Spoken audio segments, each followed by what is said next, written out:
Meet Jenny. Jenny is 5 years, 8 months, 12 days, and 18 hours old.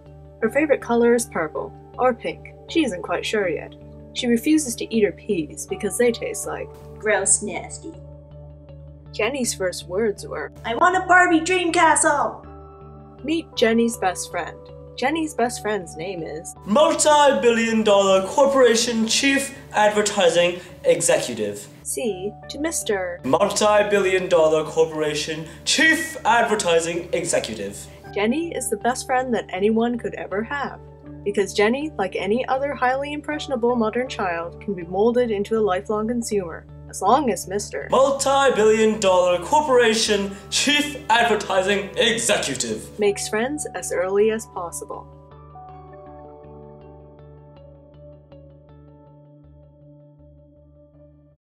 Until children reach the age of 4 or 5, they do not differentiate between regular television programming and advertisements, and thus pay equal attention to each. Before the age of 6, with limited understanding of the motivations of others, children tend to accept advertisements at face value. They do not understand that the purpose of the advertisement is to get them to buy a product. Beyond the age of 8, children are aware of the purpose of advertisements. However, advertisers take advantage of their developing self-identities, appealing to the need for novelty, acceptance, and security. Although adults are far from immune to the charms of advertisements, children are an advertiser's dream, innocent, trusting, and easily influenced. All advertisers have to do is reach this audience and raise another generation of rabid consumers. And reach children they do. With the spread of television and the internet, advertisers have been granted direct access with minimal parental supervision. The facts are these. The average American child between the ages of 2 and 17 watches between 15,000 and 18,000 hours of television a year, compared to an average of only 12,000 in school. In Canada, that's 2 hours of television a day and exposure to 20,000 commercials annually, almost 7,000 of which are for unhealthy foods.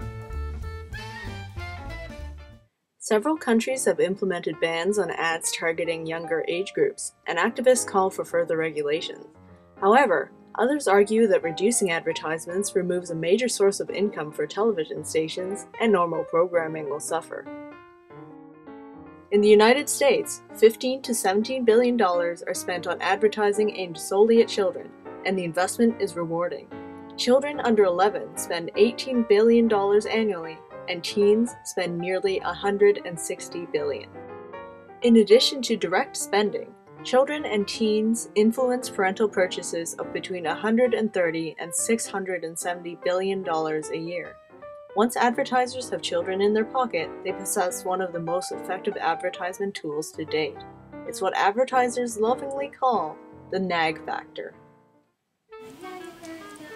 Hey little girl, I see you got a lovely Laura Happy Flower Girl doll. Aren't you happy now? Yes, Mr. Multi-billion-dollar corporation chief advertising executive, thank you. Wrong answer!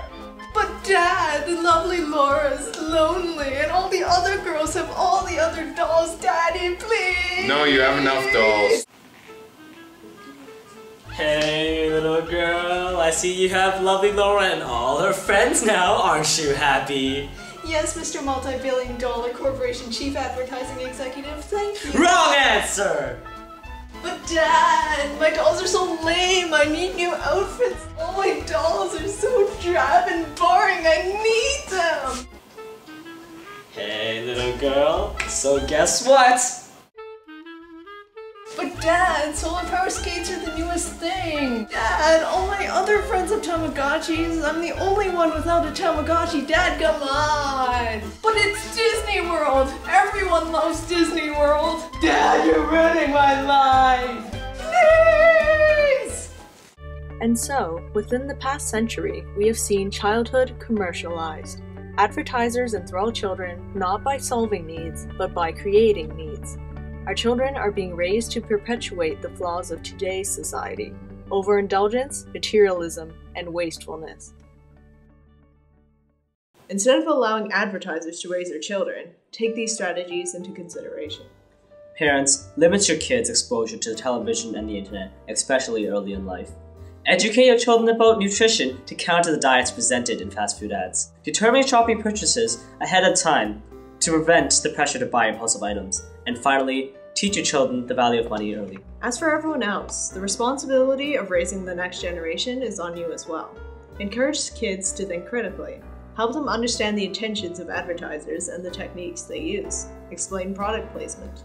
Make a game of questioning the statistics or statements that advertisements put forth. Work with the kids to develop a sense of self-worth that isn't tied directly into possessions. Complement their skills and not their shoes. And most of all, set an example by monitoring your own media consumption and materialism. Meet Jenny. Jenny is 5 years, 8 months, 12 days, and 18 hours old. Her favorite color is purple. Probably. She still hates peas because they taste like Gross nasty. Jenny's first words were, I want to be a Tyrannosaurus Rex. when Jenny grows up, she won't be a Tyrannosaurus Rex, but she'll be a contributor, not a consumer.